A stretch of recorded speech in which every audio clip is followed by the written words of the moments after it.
Think you know what a tractor looks like? Think again. Most people imagine a generic green or red giant rolling through a cornfield, but history has a much stranger side. Today we are opening the barn doors on the misfits, the monsters, and the engineering marvels that time almost forgot. We're talking about a British crawler that starts with a shotgun shell, a garden tractor built from a Dodge muscle car, and a Swiss climber that defies gravity. These are the 10 strangest vintage tractors you won't believe actually exist. Buckle up, because number 1 is a machine so rare, most people think it's a myth. Let's fire them up. Let's kick off our list in post-war Britain with a machine that defines the term heavy metal, the Fowler VF. Produced between 1948 and 1953, this crawler was designed to conquer the heavy clay soils of England, but it has fascinated American collectors for decades. The most striking feature of the VF is undoubtedly its engine. A massive single-cylinder, horizontal two-stroke diesel power plant. Unlike the smooth hum of modern multi-cylinder engines, the Fowler creates a ground-shaking, rhythmic thump that you can literally feel in your chest from 50 yards away. It is a primitive, raw, and incredibly powerful mechanical heartbeat. To bring this beast to life, you didn't simply turn a key or pull a cord. In cold weather, you had to use a power cartridge, which is essentially a blank 12-gauge shotgun shell. You would screw a special breech holder into the cylinder head, tap the firing pin sharply with a hammer, and bang! The explosion would drive the massive piston down with enough force to crank the engine over. It sounds like fiction, but it was standard procedure. This shotgun start method makes the Fowler VF one of the most dangerous and thrilling tractors to demonstrate at shows today. Weighing in at approximately 10,000 pounds, the Fowler VF was a master of traction rather than speed. It moved at a slow, deliberate pace, utilizing its tracks to float over mud that would swallow a wheeled tractor whole. Although it lacked the creature comforts of American tractors from the same era, its simplicity was its greatest strength, featuring far fewer moving parts to break down. Today, seeing a VF in motion is like watching a mechanical dinosaur roam the earth.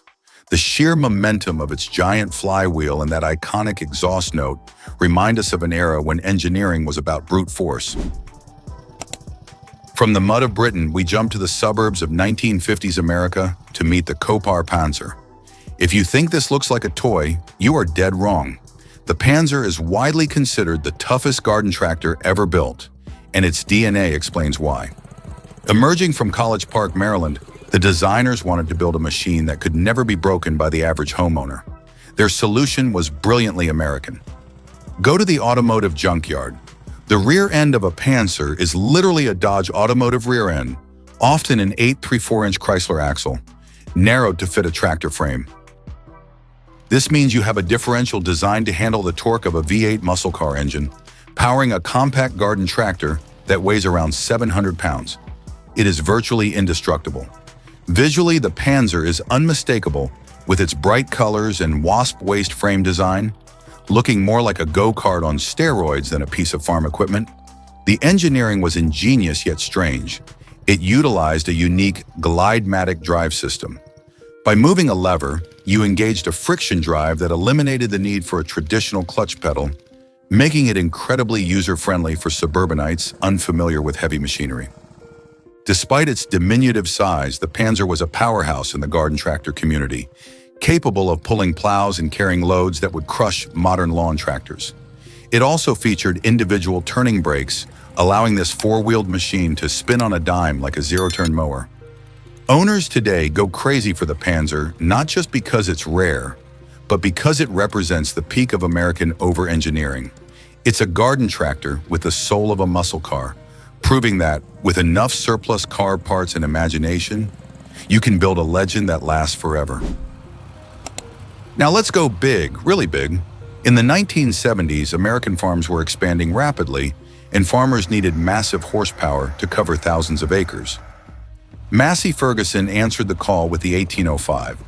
This wasn't just a tractor, it was an articulated giant designed to dominate the vast, flat plains of the Midwest. While most tractors of the time were rigid, the 1805 bent in the middle to steer. But the real headline is under the hood. a Caterpillar 3208 V8 diesel engine. Yes, a V8 in a tractor, giving it a high-pitched roar distinct from any other machine. With nearly 200 horsepower on tap, the 1805 was built for heavy-duty tillage, pulling massive multi-bottom plows through heavy soil. Weighing over 25,000 pounds when fully ballasted, it was a beast of burden. However, the design was controversial due to its weight distribution. The heavy V8 engine was hung way out behind the rear axle of the front section, creating a butt-heavy appearance. This unique layout was meant to balance the tractor under load, but it gave the machine a strange, elongated look, like a mechanical snake crawling across the horizon. The cabin was positioned high up, giving the driver a commanding view, but making the ride feel like piloting a ship on a stormy sea due to the articulation point. Today, the Massey Ferguson 1805 remains a symbol of the transition into high-horsepower farming. It paved the way for the monsters we see today, but did so with a unique aesthetic that hasn't been replicated. Collectors love the 1805 for its sheer presence and that V8 soundtrack. It is a loud, thirsty, and magnificent dinosaur from the golden age of American horsepower that demands a very large shed. Sticking with the four-wheel drive giants, we encounter the White Field Boss 4N150. When this rolled out in the mid-70s, it looked like a spaceship compared to the competition. While John Deere was green and International was red, White painted their machines a stunning silver and charcoal gray. The 4N150 was White's attempt to bring articulated power to the average-size farm, filling the gap between standard tractors and the massive Steigers. It featured a very low profile and a cab-forward design, placing the driver right up near the nose of the machine, which was a radical departure from traditional layouts. Mechanically, the 4N150 was a closed-loop system of raw power, often utilizing the White Hercules or Caterpillar V8 diesel engine, producing around 150 to 175 horsepower. Unlike its slower cousins, the Field Boss was surprisingly fast, capable of road speeds approaching 20 mph, which felt like warp speed in a tractor of that size. Its low center of gravity made it stable on hills, but the short wheelbase combined with articulation could make for a choppy ride. It was a compact giant trying to do the work of a big tractor in a smaller, more stylish package. The weird factor comes from its market positioning and aesthetic. It stood out visually on any farm it worked on, gleaming silver in the sun. Unfortunately, reliability issues with the transfer case and cooling sometimes plagued these machines, earning them a mixed reputation. Today, however, the Field Boss 4N150 is a cult classic. Its silver paint fades to a unique patina, and its distinct shape makes it instantly recognizable at any tractor show. It stands as a reminder of the fiercely competitive 70s market, where style began to matter just as much as substance. We crossed the Atlantic back to Germany to examine the MAN 4R3. Most Americans know MAN for their massive trucks and buses, but for a brief period, they made some of the finest tractors in the world. The 4R3, built in the late 50s and early 60s, is essentially the Rolls-Royce of the vintage tractor world. What makes it strange for the time is its advanced engineering. While American tractors were still largely two-wheel drive, the MAN 4R3 featured a sophisticated all-wheel drive system with a drive shaft running directly to the front axle, providing superior traction. But the real shocker is the speed and comfort. These tractors were designed for German roads as much as the field, capable of reaching speeds of 18 to 20 mph, which was incredibly fast for the era. The 4R3 weighs around 4,500 pounds and produces about 45 horsepower, but it puts that power to the ground more efficiently than machines with twice the specs. The front axle suspension system makes the ride incredibly smooth, a luxury unknown to most farmers bouncing around on rigid American iron. It was a machine built without compromise. The engineering is dense and complex, overbuilt in the classic German fashion. Every bolt, gear, and lever feels precise. However, finding parts for a MAN 4R3 in the US is a nightmare, which makes seeing one running on American soil a true unicorn sighting. It represents a different philosophy of farming, one that prioritized precision, speed, and comfort over brute simplicity. If you ever see a dark green tractor with the letters MAN on the grill, take a picture. You are looking at agricultural royalty. If you want to talk about rare in the American market, let's talk about the Shepherd SD1. R.H. Shepherd of Hanover, Pennsylvania, was a diesel visionary in the 1940s. At a time when most small American tractors ran on gasoline or kerosene, Shepherd believed in the efficiency of diesel. He introduced a line of tractors that included the SD1, SD2, SD3, and SD4. The SD1 is the baby of the family, and it is weirdly wonderful because it challenged the convention that diesel engines had to be massive, heavy beasts reserved for industrial crawlers. The SD1 is powered by a proprietary single-cylinder diesel engine, standing tall and slender, which gives the tractor a very high, narrow hood profile. Weighing around 2,700 pounds, it produced roughly 8 horsepower at the drawbar. Modest numbers, but delivered with incredible torque. What made Shepherd unique was that they manufactured everything in-house, including the fuel pumps and injectors, to aerospace-level tolerances. This was unheard of for a small agricultural company. The SD1 featured a simplified design with a distinct putt-putt sound that is music to a collector's ears today. Why is it so rare? Because it was ridiculously expensive to build. The high manufacturing costs of the precision diesel components made the SD1 significantly pricier than a comparable gas-powered Farmall Cub or Ford N-Series. As a result, sales were slow, and very few were made before production ceased. If you own an SD1 today, you don't just own a tractor, you own a piece of failed but ambitious industrial history. Seeing one of these tall, narrow blue tractors at a show is a reminder of a man who tried to force the diesel revolution a decade before the market was ready. Now for something that looks less like a tractor and more like a Mars rover, the eBay TT88 TerraTrak. This machine hails from Switzerland, a land defined by steep mountains rather than flat cornfields. Standard high-clearance tractors are deadly on alpine slopes because they tip over easily. So AB engineers threw the traditional rulebook out the window. They designed a machine with an ultra-low center of gravity where the driver sits low between the axles rather than on top of them. It looks squat, wide, and aggressive, like a sports car designed for cutting grass.